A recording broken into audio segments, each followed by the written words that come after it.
আজকে আমরা এই ভিডিওটির পার্ট 2 এক্সপ্লেন করব। যারা পার্ট 1 দেখনি তারা এখনই পার্ট 1 দেখে আসো। ভিডিওটি আমার চ্যানেলে পেয়ে যাবে। তাহলে চলো আর কথা না বাড়িয়ে ভিডিওটি শুরু করা যাক। গল্পের শুরুতে আমরা দেখতে পাই সিকা আর মীরা দুজনেই শেষমেশ পৌঁছল ওই ফ্লোরের ডিমন বসটার কাছে, যেটাকে হারালেই বের হওয়ার রাস্তা পাওয়া যাবে। প্রথমে মীরা একটু ভয় পেয়ে গেল, সামনে যেতে ইতস্তত করছিল। তখন সিকা তাকে বলল, এই যাও না, আমি তো আছিই তোমার সাথে, ভয় পাওয়ার কিছু নেই, আমরা একসাথে এটাকে শেষ করব। সিকার কথায় মীরার ভেতরে একরকম সাহস চলে এলো। সে রাগ নিয়ে দানবটার দিকে ঝাঁপিয়ে পড়ল। সিকা আগে থেকেই আক্রমণ করল, কিন্তু দানবটার কিছুই হল না, উল্টে মুখ থেকে বিষ ছুড়ে দিল। মীরার আঘাতও কোনো কাজ করল না, বোঝাই যাচ্ছিল দানবটা অনেক শক্তিশালী। ঠিক তখনই সিকা হঠাৎ আকাশে উঠে গেল আর একটা লোহার স্তম্ভ দানবটার মুখে ঢুকিয়ে জোরে নিচে চেপে ধরল। ওইদিকে মীরা অন্য পাশ থেকে আগুনের তীব্র আঘাত করল। হঠাৎ করে স্তম্ভটা বিস্ফোরিত হল আর দানবটা প্রায় শেষ হয়ে গেল। সুযোগ বুঝে মীরা শেষ আঘাতটা দিল। দানবটা শেষ। সে দৌড়ে সিকার কাছে গেল, খুব খুশি হয়ে। নিজেই বিশ্বাস করতে পারছিল না সে কি করে ফেলেছে। আসলে তার ভেতরে লড়াই করার একটা আলাদা আগ্রহ ছিল। এরপর তারা গুহার সেই ইউনিক তলোয়ার আর একটা রিং নিয়ে বের হওয়ার পথ খুঁজে পেল। তারপর বন ছেড়ে চলে গেল। একাডেমিতে ফিরে সবকিছু জানালো। তারপর সিকা নিজের মতো করে চলে গেল। সে সোজা প্রফেসরের কাছে গিয়ে বলল, কেমন আছেন স্যার? মীরা যে গুহায় মারা যায়নি, এখনো বেঁচে আছে, এটা দেখে নিশ্চয়ই আপনি খুশি না, তাই না? প্রফেসর অবাক হয়ে বলল, কি বলতে চাইছো সিকা? সিকা বলল, আমি অনেকদিন ধরেই ভাবছিলাম এত বড় একটা ম্যাজিক সার্কেল স্কুলের উঠানে আঁকা হলো আর কেউ কিছু বুঝল না, এটা কিভাবে সম্ভব? আসল কথা হলো, আপনি চেয়েছিলেন মীরাকে ওই দানবগুলোর মাধ্যমে মেরে ফেলতে, না হয় অন্তত ওকে মারাত্মকভাবে আহত করতে। যেটাই হোক, আপনারই লাভ হতো, কারণ ডিমান ব্লাডের জন্য আপনি ওর ওপর একটা অভিশাপ দিয়েছিলেন, যেটা ধীরে ধীরে মাথা ব্যথা বাড়িয়ে শেষে ওকে মেরে ফেলবে। ঠিক বলছি তো? প্রফেসর ঠান্ডা হেসে বলল, বেশ চালাক তো তুমি, সবই বুঝে ফেলেছ। হ্যাঁ, কিন্তু এখন মেয়েটা তো অভিশাপে মরবেই, তাই না? সিকা হালকা হেসে বলল, দুঃখিত, তার হবে না। আপনি যাকে অভিশাপ দিয়েছিলেন সে ছিল ইয়াশি, মীরা না। আমি অনেক আগেই ওর অভিশাপটা তুলে দিয়েছি, আর তার থেকেও বড় কথা, এটা একটা ডিমন। এখন তার রক্ত পুরো আমার শরীর ঢেকে দিয়েছে। সিকা দানবটাকে মেরে ফেলেছিল, তারপর তার রক্ত নিজের ওপর লাগিয়ে তার একটা লেজেন্ডারি টেকনিক চালু করল, রিট্রিভেল টেকনিক। এই পাওয়ারটা এমন, কেউ যদি কোনো অভিশাপ বা ক্ষতি করে, সেটা উল্টো ফিরে গিয়ে সেই লোকটার ওপরই পড়ে আর বাড়তে বাড়তে শেষ পর্যন্ত মেরে ফেলে। প্রফেসর ভয়ে কাঁপতে লাগলো, বুঝে গেল তার শেষ সময় এসে গেছে। সে চিৎকার করে বলল, তুমি আসলে কে? কিন্তু সিকা কোনো উত্তর দিল না। কয়েক মুহূর্তের মধ্যেই অভিশাপটা তার ওপর ফিরে এলো আর সাথে সাথে সে মারা গেল। পুরো দৃশ্যটা একদম ভয়ঙ্কর ছিল। ফিরে আসার পথে ইউকি সিকাকে জিজ্ঞেস করল, তুমি কিভাবে বুঝলে যে এর পেছনে প্রফেসরই ছিল? সিকা বলল, ইয়াশিদের একজন ওর কাঁধে একটা অদ্ভুত গন্ধ পেয়েছিল, ওই একই গন্ধ ম্যাজিক সার্কেলের কাছেও ছিল, তাই আমি বুঝে যাই। তারপর সিকা ইভার কাছে গেল আর গুহা থেকে পাওয়া রিংটা তাকে দিল। ইভা এটা পেয়ে অনেক খুশি হয়ে গেল। ঠিক তখনই মীরা পাশ দিয়ে যাচ্ছিল। সিকা তাকে ডাকল, কিন্তু আগের মতোই সে পাত্তা দিল না, উল্টে ইভার সাথে কথা বলতে চলে গেল।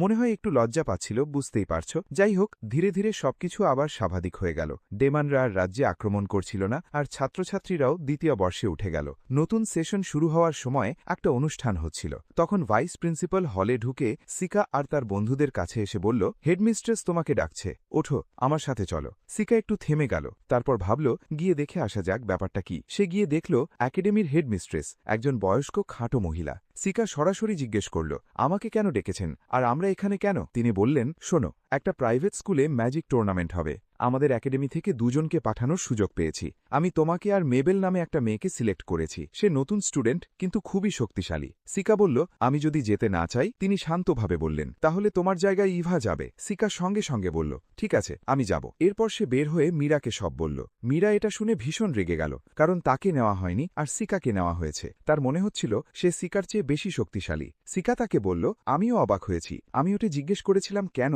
কিন্তু ঠিকমতো কোনো উত্তর পাইনি। মনে হচ্ছে কোথাও কিছু একটা গড়বড় আছে। এরপর তারা খাওয়া শেষ করে একসাথে বের হয়ে গেল। মীরা তখনও রাগে ফুঁসছে। হাঁটতে হাঁটতে হঠাৎ জোরে বলে উঠল, আমি টুর্নামেন্টে অংশ নিতে চাই। পেছন থেকে সব মেবেল শুনছিল। হঠাৎ সে সামনে এসে বলল, জানো কেন তোমাকে সিলেক্ট করা হয়নি? মীরা বলল, কেন? মেবেল ঠান্ডা গলায় বলল, কারণ তুমি দুর্বল। এতটাই সহজ ব্যাপার। তুমি যতই বলো তুমি শক্তিশালী, সত্যি যদি হতে অনেক আগেই তোমাকে বেছে নিত, কিন্তু তুমি আসলে দুর্বল একটা মেয়ে। মেবেলের কথায় মীরার ভিতরে আগুন জ্বলে উঠল। সে ঘুরে দাঁড়িয়ে বলল, ঠিক আছে, যেহেতু তুমি এমনটা ভাবো, পেছন পেছনে তখন 2টা মেয়ে তলোয়ার দিয়ে প্র্যাকটিস করছিল। মীরা গিয়ে একটা তলোয়ার তুলে মেবেলের হাতে দিল, তারপর বলল, নাও দেখি কে আসলে দুর্বল। সিকা এগিয়ে এসে রেফারির মতো দাঁড়ালো আর বলল, লড়াই শুরু। মীরা খুব দ্রুত আর আক্রমণাত্মকভাবে আঘাত করতে লাগল। মেবেলকে কোনো সুযোগই দিচ্ছিল না, কিন্তু মেবেল নিজের তলোয়ার শক্ত করে ধরে পাল্টা আঘাত করল ভয়ঙ্কর জোরে। তার স্কিল দেখে বোঝাই যাচ্ছিল সে একদম সিরিয়াস, কোনো দয়া নেই। কিছুক্ষণের মধ্যেই মেবেল খুব সহজেই মীরাকে হারিয়ে দিল। সে তলোয়ারটা মাটিতে ফেলে বলল, দেখলে তো, তুমি হারলে, কারণ তুমি এখনো দুর্বল। এরপর সে চলে গেল। ওই মুহূর্তে মীরা খুব ভেঙে পড়ল,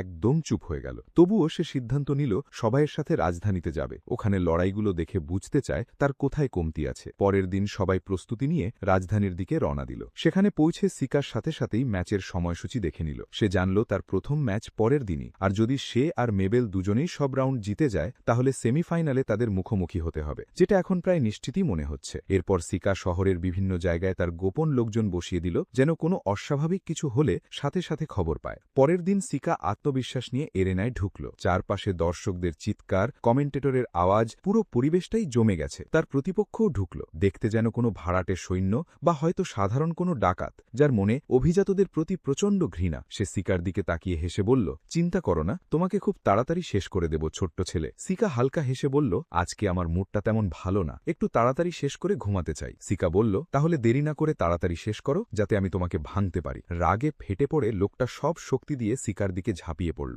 কিন্তু হঠাৎ করেই ঘটনা ঘুরে গেল। সিকা তার এক স্কাউটের সাথে জায়গা বদলে দিল, আর এক মুহূর্তেই প্রতিপক্ষের পেছনে চলে গেল। তারপর এক আঘাত, সব শেষ। এইভাবেই প্রথম ম্যাচ শেষ হয়ে গেল, সিকা জিতে গেল। দর্শকরা একদম হতবাক, কি হলো কেউ ঠিক বুঝতেই পারল না। এরপর সিকা তার বন্ধুদের সাথে বসে পরের ম্যাচ দেখতে লাগলো। নতুন একজন ফাইটার অ্যারিনায় ঢুকলো, নীল চুলের একটা ছেলে, দেখতে মনে হচ্ছিল শক্তিশালী ওয়াটার মেজ, কিন্তু তার প্রতিপক্ষ ছিল কাইল, রাজধানীর মার্চেন্ট গিল্ডের একজন সদস্য, যার চেহারা একদম সিরিয়াল কিলারের মতো ভয়ঙ্কর। লড়াই শুরু হতেই নীল চুলের মেজ হাত তুলল আক্রমণের জন্য, কিন্তু হঠাৎ তার পুরো শরীর জমে গেল, একদম নড়তে পারছে না। কাইল ধীরে ধীরে তার দিকে এগিয়ে গেল, একদম শান্তভাবে। তারপর কাছে গিয়ে তাকে সঙ্গে সঙ্গেই মেরে ফেলল। কি নিষ্ঠুর! কয়েক সেকেন্ডেই ম্যাচ শেষ, কাইল আবারও জিতে গেল। সিকা দাঁড়িয়ে সব দেখছিল, বোঝার চেষ্টা করছিল আসলে কি হলো। পরে সে জানল কাইল স্পিরিটের সাথে যোগাযোগ করতে পারে, আর তার কাছে ইভেল আই আছে, একটা ভয়ঙ্কর চোখ, যেটা দিয়ে সে প্রতিপক্ষকে প্যারালাইজ করে দিতে পারে। তখনই পরিষ্কার হয়ে গেল সামনে সিকার জন্য খুব ভয়ঙ্কর প্রতিপক্ষ অপেক্ষা করছে। প্রথম ম্যাচ জেতার পর সিকা আবার অ্যারিনায় ফিরে এলো তার পরের ম্যাচের জন্য। এবার তার প্রতিপক্ষ ছিল একটা মেয়ে, যে আগে থেকেই তার বিরুদ্ধে একটা অ্যান্টি ম্যাজিক ডিভাইস তৈরি করে এনেছে। সে হাসতে হাসতে বলল, তোমার কপাল খারাপ, এই ডিভাইস ম্যাজিক কাজ করতে দেয় না, আর তুমি তো ম্যাজ, তুমি আমাকে হারাতে পারবে না। কিন্তু সে কি সত্যি ভাবছিল সিকা পারবে না? সিকা তার শক্তি ব্যবহার করল, ধাম, এক আঘাতে মেশিনটা ভেঙে চুরমার হয়ে গেল। তারপর সামনে এগিয়ে গিয়ে বলল, চালিয়ে যেতে চাও নাকি এখানেই শেষ করব? মেয়েটা আর লড়তে পারল না, সে হার মেনে নিল। সিকাকেই অফিসিয়াল বিজয়ী ঘোষণা করা হলো। সিকা উঠে স্ট্যান্ডে গেল, যেখানে ইভা আর মীরা তাকে চিয়ার করছিল, কিন্তু ইভার মুখে একটু চিন্তা দেখা যাচ্ছিল। কাইল যেভাবে তার প্রতিপক্ষকে মেরেছিল সেটা দেখে সে ভয় পেয়েছে। সে বলল, আমি ভয় পেয়েছিলাম, তোমার সাথেও যদি এমন কিছু হয়। সিকা হালকা হেসে বলল, আমাকে নিয়ে চিন্তা করো না, আমি হারব না। ঠিক তখনই মেবেল অ্যারিনায় ঢুকল। রেফারি লড়াই শুরুর সংকেত দিল। তার প্রতিপক্ষ ছিল একজন শক্তিশালী অর্সমেজ, যার হাতে ছিল ম্যাজিক স্পিয়ার। লড়াই শুরু হতেই মেবেল তার শক্তি দেখিয়ে দিল, এক আঘাতে স্পিয়ারটা কেটে ফেলল, তারপর খুব সহজেই তাকে হারিয়ে দিল। সন্ধ্যের দিকে টুর্নামেন্টের একজন অফিসিয়াল একটা গুরুত্বপূর্ণ চিঠি নিয়ে বাথ হাউসের দিকে যাচ্ছিল। হঠাৎ আকাশ থেকে একটা বাজ পাখি এসে ঝাঁপিয়ে পড়ে চিঠিটা ছিনিয়ে নিল। ঠিক তখনই সিকা তার পেছনে এসে বলল, এত সকালে কি কারণে বের হয়েছ? দুধ খেতে ইচ্ছে করছিল নাকি? লোকটা কিছু না বলে চুপচাপ হাঁটতে লাগলো, কিন্তু হঠাৎ করেই ঘুরে দাঁড়িয়ে সিকার ওপর আক্রমণ করল। তবে সিকা সাথে সাথেই রিয়্যাক্ট করে তার আঘাতটা ধরে ফেলল। সিকা বলল, সব বলো আমাকে, তুমি ডেমানদের এজেন্ট তাই না? লোকটা ঠান্ডা গলায় বলল, মরে গেলেও আমি কিছু বলবো না। সিকা হালকা হাসল, ঠিক আছে, তোমার ইচ্ছা। তারপর সে তার এক স্কাউটকে ডাকলো, একটা ভয়ঙ্কর প্রাণী, যেটা মানুষের মনের কথা পড়তে পারে। ওটার ক্ষমতা ব্যবহার করে সিকা সব জেনে গেল। ডেমানরা ওই লোকটাকে পাঠিয়েছিল হিরোইনকে খুঁজে বের করে মারার জন্য। বর্ণনা অনুযায়ী সেই হিরোইন হলো মেবেল, লাল চুল, খুব শক্তিশালী, আর আগের হিরোইনের নামও তার সাথে মিলে যায়। এটা শুনে সিকা একটু চমকে গেল। তারপর সে তার স্কাউটকে বলল, ভালো কাজ করেছ, পুরস্কার হিসেবে ওকে খেয়ে ফেলো। ইয়াসি নামে ওই প্রাণীটা হাসল, সব বুঝে গেল, আর ভয়ে প্যারালাইজড হয়ে থাকা লোকটাকে গিলে ফেলল। এরপর সিকা নিজের পরের প্ল্যান নিয়ে ভাবতে লাগল। অনেক কিছু মাথায় আসছিল, কিন্তু একটা গুরুত্বপূর্ণ জিনিস এখনও সে বুঝতে পারছিল না। এইদিকে মেবেল, সিকা আর কাইল তিনজনই ম্যাচ জিততে জিততে লাগলো, আর একসময় কোয়ার্টার ফাইনালে পৌঁছে গেল। এখন কাইল তাদের একজনের মুখোমুখি হবে, আর মেবেল হবে সিকার পরের প্রতিপক্ষ। একটা ম্যাচের পর মেবেল সিকার কাছে এসে বলল, তোমার উচিত এখান থেকে সরে করে দাঁড়ানো। আমি বলছি আর এগিয়েও না। সিকা কিছুই বুঝতে পারল না, আর সে কিছু না বলেই চলে গেল। পরের দিন কাইল আর এক শক্তিশালী ফাইটারের ম্যাচ শুরু হলো। ওই ফাইটার সব ধরনের এলিমেন্ট নিয়ন্ত্রণ করতে পারত, আর সে নিজের ওপর একটা লাইট স্পেল দিয়েছিল যাতে কাইলের ইভিল আইয়ের প্রভাব কাজ না করে। তার মনে হচ্ছিল এবার সে জিতবে। কিন্তু কাইল ধীরে ধীরে তার দিকে এগিয়ে আসতে লাগল। ফাইটারটা তার সব স্পেল ব্যবহার করল, কিন্তু একটাও কাইলের গায়ে লাগল না। কাইল যত সামনে আসছিল লোকটা তত ভয় পেতে লাগল। শেষে সে নিজের বাঁচার জন্য অনেক ম্যাজিক চাম ছুড়ে দিল, কিন্তু কাইল ডার্ক ম্যাজিক দিয়ে সব ধ্বংস করে দিল। এই গোলমালের মধ্যে কাইল হঠাৎ লাফ দিয়ে সামনে চলে এলো। শেষ মুহূর্তে সে লোকটাকে প্যারালাইজ করে দিল, তলোয়ার তুলে ধরল। ঠিক তখনই রেফারি হুইসেল বাজালো আর কাইলকে বিজয়ী ঘোষণা করল।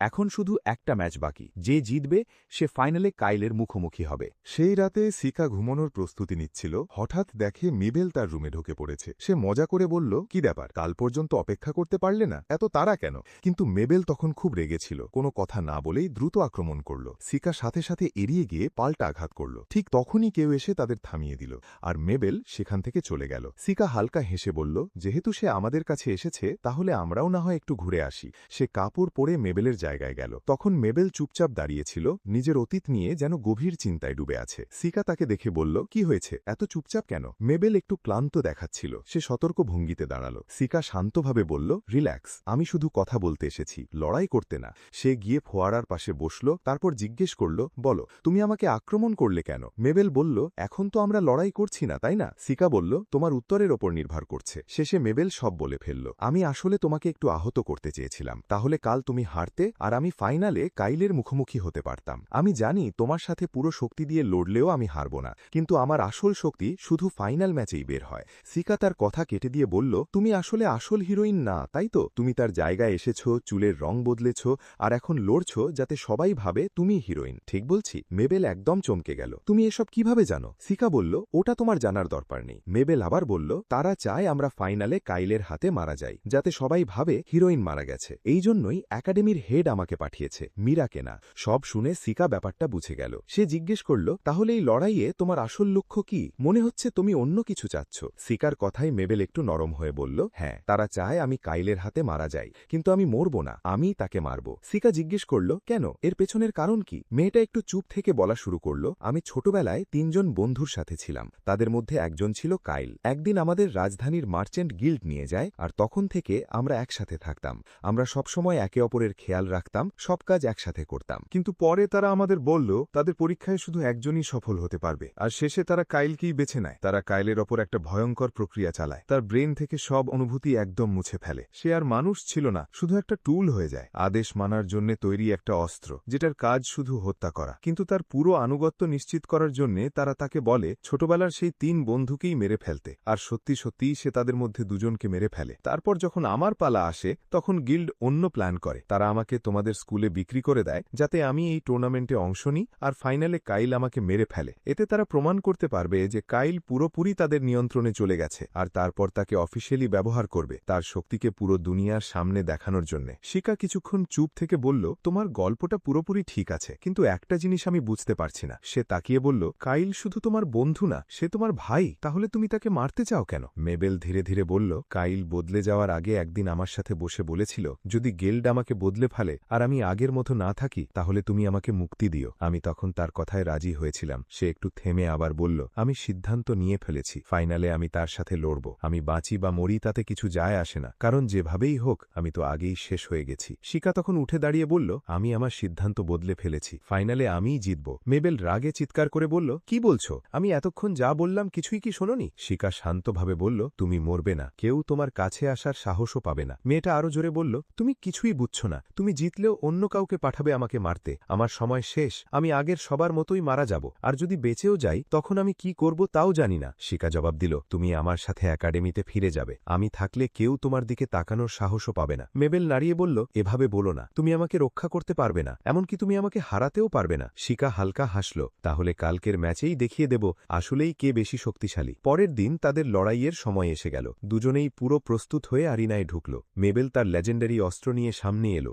আজ সে তার সব শক্তি দিয়ে লড়তে প্রস্তুত। জাজ লড়াই শুরুর ঘোষণা দিতেই মেবেল অবিশ্বাস্য গতিতে সিকার দিকে ছুটে গেল। একের পর এক আক্রমণ করতে লাগল। সিকাকে একদম শ্বাস নেবার সুযোগও দিচ্ছিল না। সিকা খেয়াল করল তার অস্ত্রটা গ্র্যাভিটি ম্যাজিক দিয়ে হালকা করা। তখন সে কিছু পাথর ছুঁড়ে মারল আর একটা বিশেষ গাছ ব্যবহার করে তার নড়াচড়া আটকে দিল। কিন্তু মেবেল দ্রুত সেই গাছ থেকে বের হয়ে আবার আক্রমণ করতে ছুটে এলো। সে বুঝতেই পারেনি সবটাই ছিল একটা ফাঁদ। সিকা আগেই তার অস্ত্রটা মাটির সাথে আটকে রেখেছিল, ফলে সে নড়তে পারল না। সিকা সামনে গিয়ে তাকে নিরস্ত্র করল, তারপর অস্ত্রটা তার গলায় ধরল। জাজরা সাথে সাথেই সিকার জয় ঘোষণা করল আর সে ফাইনালে উঠে গেল। এরিনা থেকে বের হওয়ার সময় সিকা তাকে বলল, চিন্তা করো না, পরের ম্যাচটাও আমিই জিতব। এরপর শুরু হলো ফাইনাল ম্যাচ। সিকা বনাম কাইল। ইভা আর মীরা খুব চিন্তিত হয়ে লড়াইটা দেখছিল, আর চারপাশের দর্শকরা কাইলের নাম ধরে চিৎকার করছিল। সবাই অপেক্ষা করছিল এই বড় ম্যাচের ফলাফলের জন্য। জাজ লড়াই শুরু ঘোষণা করল। সিকা কাইলকে বলল, দুঃখের বিষয়, তোমার বোন আজ তোমার সামনে দাঁড়িয়ে নেই। কাইল ঠান্ডা গলায় বলল, এটা একটা সমস্যা, আমাকে তাকে মারতেই হবে। যেহেতু সে এখনো বেঁচে আছে, পরে মেরে ফেলব। এই কথা শুনে সিকা প্রচণ্ড রেগে গেল। সে একটা লাল কুয়াশা ছেড়ে দিল, যা পুরো অ্যারিনা ঢেকে দিল। কাইল কিছুই বুঝতে পারছিল না, তবুও সামনে এগিয়ে আসতে লাগলো। সিকা তার উপর একের পর এক স্পেল ব্যবহার করল, কিন্তু কোনোটা কাজ করল না। হঠাৎ সিকা অ্যাশ রিয়েলম থেকে একটা ভয়ঙ্কর দানবকে ডেকে আনলো কাইলকে আক্রমণ করার জন্য। কিন্তু কাইলের কোনো অনুভূতি নেই, তাই সে একদম নির্ভীক ছিল। সে দানবটার উপর আঘাত করার চেষ্টা করল, কিন্তু কার শক্তি তখন প্রায় শেষ হয়ে গিয়েছিল। দানবটা এক শক্তিশালী আঘাতে তার হাড় ভেঙে দিল আর তাকে মাটিতে ছুঁড়ে ফেলল। সিকা দানবটাকে ধন্যবাদ দিয়ে আবার তার জগতে ফিরিয়ে দিল। তারপর কাইলের কাছে গিয়ে দেখতে লাগলো সে কেমন আছে। কাছাকাছি গিয়ে সে বুঝতে পারল কাইলের ওপর একটা অভিশাপ কাজ করছে। ভয়ে কাইল একটা ব্যারিয়ার বানাতে চেষ্টা করল, যাতে অভিশাপটা ছড়িয়ে না পড়ে। কিন্তু তার শরীর এত পরীক্ষার কারণে আগেই দুর্বল হয়ে গিয়েছিল, তাই সে টিকতে পারল না। অভিশাপটা তাকে পুরোপুরি গ্রাস করতে লাগলো। সিকা একদম স্থির হয়ে দাঁড়িয়েছিল, কি করবে বুঝতে পারছিল না। ঠিক তখনই কাইল তার হাত ধরে বলল, মেবেলকে একটা কথা বলো, তাকে বলো আমি দুঃখিত, আর এই কথাটাও পৌঁছে দিও। এরপর সে অজ্ঞান হয়ে গেল। সিকা বুঝতে পারল সে এখনো মারা যায়নি, এখনো সময় আছে। সেই সময় কাইল প্রচণ্ড রেগে গিয়ে ভয়ঙ্কর শক্তির ঢেউ ছাড়ল এবং একসাথে একাধিক স্পেল কাস্ট করতে শুরু করল। ঠিক তখনই ইউকি দূর থেকে সব দেখছিল এবং ভয়ে বলল, ভুলে যেও না তুমি আগের জীবনে কিভাবে মারা গিয়েছিলে। তুমি যদি এদের সাহায্য করতে থাকো, পুরো দুনিয়া জেনে যাবে তুমি আসলে কে, আর তখন তুমি আবার সেই আগের জীবনে ফিরে যাবে। এই কথা শুনেই সিকার মনে তার আগের জীবনের সব স্মৃতি ফিরে এলো। সে তার উদ্দেশ্য থেকে একটু পিছিয়ে গেল এবং কাইলকে মরতে দিল। তারপর তার লাশটা কুয়াশার মধ্যে লুকিয়ে ফেলল। কুয়াশা সরে গেলে সে জাজদের বলল সে কাইলকে মেরে ফেলেছে, কোনো প্রমাণ নেই। এভাবেই টুর্নামেন্ট শেষ হলো এবং সিকা বিজয়ী ঘোষণা পেল। পুরস্কার নেওয়ার পর সে কাইলকে কবর দিতে গেল। সেখানে মেবেল এসে বলল, এটা নিয়ে চিন্তা করো না, কষ্ট পেও না তার জন্য। আমার ভাই তো সেই দিনই মারা গেছে যেদিন সে ওই এক্সপেরিমেন্টে রাজি হয়েছিল। সিকার মনটা নরম হয়ে গেল। সে কাইলের শেষ কথা মেবেলকে জানালো। সে বলল, তোমার ভাই আমাকে বলেছিল আমি তোমার রোজবিনের জন্য দুঃখিত। এ কথা শুনে মেবেল কেঁদে ফেলল এবং বলল সে ওই পিনটা অপারেশনের আগের দিনই ভেঙে ফেলেছিল। মনে হয় ওটাই সে বোঝাতে চেয়েছিল। মেবেলের কান্না দেখে সিকা খুব প্রভাবিত হল। সে বলল, চলো আমরা একাডেমিতে ফিরে যাই। মেবেল হেসে বলল, ঠিক আছে। এরপর সে তাকে নিয়ে একাডেমিতে ফিরে এলো। সেখানে সে মীরা আর ইভার সাথে দেখা করল এবং সব ঘটনা খুলে বলল। মীরা মেবেলকে সব কিছুর জন্য ক্ষমা করে দিল এবং তার খেয়াল রাখতেও শুরু করল। সবাই একাডেমিতে ফিরে এলো আর মনে হচ্ছিল সবকিছু ঠিক হয়ে গেছে। কিন্তু সিকা হেডমিস্ট্রেসের কাছে গিয়ে জিজ্ঞেস করল, আপনি কি সব জানতেন? হেডমিস্ট্রেস হেসে বলল, তাহলে তুমি বুঝে ফেলেছ। সিকা বলল, হ্যাঁ, আর এখন আপনাকে সবকিছু ব্যাখ্যা করতে হবে। হেডমিস্ট্রেস বলতে শুরু করল, রাজধানীর মার্চেন্ট গিল্ড মেবেলকে আমার কাছে পাঠিয়েছিল যাতে সে ফাইনাল ম্যাচে মারা যায়। আমি প্রথমে রাজি হয়েছিলাম যাতে তাকে লুকিয়ে রাখা যায় এবং রক্ষা করা যায়, কিন্তু পরে বুঝলাম সে কাইলের সাথে তার হিসাব মেটাতে টুর্নামেন্টে ঢুকতে চায়, আর আমি তাকে থামাতে পারিনি। তারপর আমি একাডেমির সবচেয়ে ভালো কার্ডটা ব্যবহার করার সিদ্ধান্ত নিই, তুমি সিকা। আর তুমি ঠিক সেটাই করেছ যা আমি চেয়েছিলাম, এমনকি তার চেয়েও বেশি। তুমি গিল্ডের ফাইটারকে হারিয়েছ। তুমি অনেক বেশি শক্তিশালী। সিকা অবাক হয়ে বলল, আপনি এত নিশ্চিত ছিলেন যে আমি জিতব কিভাবে? হেডমিস্ট্রেস হেসে বলল, আমি ৩০০ বছরেরও বেশি সময় ধরে বেঁচে আছি। আমার বিচার ক্ষমতাকে কখনো হালকাভাবে নিও না। সিকা তার আসল বয়স শুনে অবাক হয়ে গেল। তারপর হালকা হেসে বলল, ঠিক আছে তাহলে, বিদায় হেডমিস্ট্রেস। তিনি বললেন, বিদায়। এরপর পরিস্থিতি শান্ত হয়ে এলো। মেবেল একাডেমিতে থেকে গেল এবং ধীরে ধীরে সিকার বন্ধু মহলে যুক্ত হয়ে গেল। সেই শান্ত পরিবেশে কেউ বলল, এই দুনিয়া কি সত্যিই এমন শান্ত থাকবে? আর কেউ উত্তর দিল, একদমই না। কয়েকদিন পর সিকাকে একটা দেশের পক্ষ থেকে মিশন দেওয়া হলো। এই মিশনটা আসলে তার বাবার জন্য ছিল, কিন্তু বাবা ব্যস্ত থাকায় সেটা সিকার ওপর দায়িত্ব দিয়ে দিলেন, কারণ তিনি তার ছেলের ক্ষমতার ওপর ভরসা করতেন। তখন সিকা তার মহিলা বন্ধুদের সাথে মিশন নিয়ে কথা বলছিল। হঠাৎ করেই প্রিন্স নিজে স্কুলে চলে এলো। সে সিকার কাছে এসে বলল, তুমি কোথায় ছিলে? সকাল থেকে তোমাকে খুঁজছি। দিচ্ছি, তুমি আমার সাথে আসবে, এই মিশনটা নিজের চোখে দেখবে। সিকা বলল, ঠিক আছে, আমি তো আগেই এটা সম্পর্কে জানি। কথার মাঝেই ইভাকে দেখে প্রিন্স থমকে গেল। তার সৌন্দর্যে সে একদম মুগ্ধ হয়ে গেল। সিকা কথা শেষ করার আগেই সে সরাসরি ইভাকে বলল, মানুষ কিভাবে এত সুন্দর হতে পারে? তুমি কি আমাকে বিয়ে করবে? সবাই একদম হতবাক হয়ে গেল। ইভাও অবাক হল, কিন্তু সে শান্তভাবে বলল, দুঃখিত, আমি সিকার অধীনে থাকা একজন দাসী, আমি আপনাকে বিয়ে করতে পারব না। প্রিন্স হেসে বলল, ঠিক আছে, তাহলে দাম বলো, আমি তোমাকে কিনে নেব। পরিস্থিতি আরও খারাপ হওয়ার আগেই রাজার সাথে থাকা একজন মহিলা এগিয়ে এসে বলল, এটা এসব কথা বলার জায়গা না, চলুন আমরা অন্য কোথাও যাই। তারা সবাই এক শান্ত জায়গায় গেল। সেখানে প্রিন্স মিশনটা ব্যাখ্যা করতে শুরু করল। একসময় আমাদের দেশে একটা ড্র্যাগন ছিল, সে সাধারণ মানুষকে সাহায্য করত, আমাদের সাথে যুদ্ধ করত, সবাই তাকে খুব ভালোবাসত। কিন্তু হঠাৎ করেই সে আমাদের বিরুদ্ধেই চলে গেছে এবং প্রতিদিন শহরে আক্রমণ করছে। সে বলল, আমি চাই তুমি গিয়ে এটা তদন্ত করো, হয়তো তুমি কোনো সমাধান বের করতে পারবে। শিকা বলল, ঠিক আছে, আমি যাচ্ছি। এরপর সে সেখান থেকে বেরিয়ে এলো। বাইরে এসে মীরা আর মেবেল তাকে টেনে নিয়ে বলল, তুমি কি ইভাকে প্রিন্সের সাথে রেখে আসবে? সাবধানে থেকো, সে খুবই সেন্সিটিভ, ইমোশনালি কষ্ট সহ্য করতে পারে না। সিকা শান্তভাবে বলল, চিন্তা করো না, আমি সামলে নেব। কয়েকদিন পর তারা সবাই দেশের সীমান্তের দিকে রওনা দিল। মনে হচ্ছিল প্রিন্স আসলে চেষ্টা করছিল ইভাকে তার সাথে রথে উঠিয়ে আরও কাছাকাছি আসতে, কিন্তু সে সরাসরি না করে দিল। এরপর সেখানে পৌঁছতেই হঠাৎ একটা ড্র্যাগন আক্রমণ করল আর সবাইকে একদম ধাক্কা দিয়ে ফেলে দিল। তখন এক ভাড়েটে যোদ্ধা তার ম্যাজিক দিয়ে একটা আগ্নেয়গিরির টাইগার ডেকে আনলো। সেই টাইগার ড্র্যাগনের ওপর আক্রমণ করে তাকে তাড়িয়ে দিল, কিন্তু টাইগারটা শান্ত হল না। ড্র্যাগন পালানোর পরই সে সোজা ইভার দিকে ছুটে গেল তাকে মারার জন্য। ইভা একদম জমে গেল, নড়তে পারছিল না। ঠিক তখনই সিকা দৌড়ে এসে তাকে সময় মতো বাঁচিয়ে ফেলল। টাইগারটা আবার আক্রমণ করতে যাচ্ছিল, কিন্তু তার মালিক এসে তাকে থামিয়ে দিল। রাজা খুব রেগে গিয়ে বলল, তুমি কি পাগল? এই টাইগার তো আমাদের অতিথিদের উপরই আক্রমণ করে দিল, এখনো দেশেই ঢোকেনি। ওই ভাড়েটে বলল, ও তো শুধু ক্ষুধার্ত ছিল মহারাজ, কয়েকদিন ধরে কিছু খায়নি, চিন্তা করবেন না, আমি ওকে আবার খাঁচায় ফিরিয়ে দিয়েছি। এ কথা শুনে সিকা রেগে গিয়ে রাজাকে বলল, আপনি এদের কোথা থেকে এনেছেন? রাজা বলল, এরা আমার ভাড়া করা যোদ্ধা, ড্র্যাগন মারার জন্য, ওইটাই তাদের লিডার। সিকা বলল, মারার জন্য? আগে তদন্ত করাই ভালো না? আপনি তো বললেন ড্র্যাগন আগে মানুষকে সাহায্য করত, হয়তো কেউ তাকে উস্কে দিচ্ছে। ওই নেতা রেগে গিয়ে বলল, তোমার এতে কি, নিজের কাজে থাকো। সিকাও কম নরমভাবে বলল না, আর তুমি কে? তোমার ওই ছোট ছোট পোষা প্রাণীগুলোকে আমার থেকে দূরে রাখো, না হলে পরের বার আমি কোনো দয়া দেখাবো না। এখন রাজা কষ্টে পরিস্থিতি শান্ত করে দুজনকে আলাদা করল, তারপর ওই নেতাকে বকাঝকা করে সেখান থেকে বের করে দিল। এরপর রাজা সিকার কাছে এসে জিজ্ঞেস করল, তুমি এমন করলে কেন? সিকা বলল, ইভার বিপদ দেখেও আমি চুপ থাকতে পারিনি। সেই ইভার দিকে গিয়ে বলল, তুমি নিজের ম্যাজিক ব্যবহার করলে না কেন? ইভার দুঃখ করে বলল, আমি শকে ছিলাম, আমি কিছুই করতে পারিনি। এটা শুনে সিকার রেগে বলল, তাহলে যদি তুমি মারা যেতে বা আহত হতে, তোমার অজুহাত হতো তুমি শকড ছিলে। তোমাকে শিখতে হবে মুহূর্তে সিদ্ধান্ত নিতে।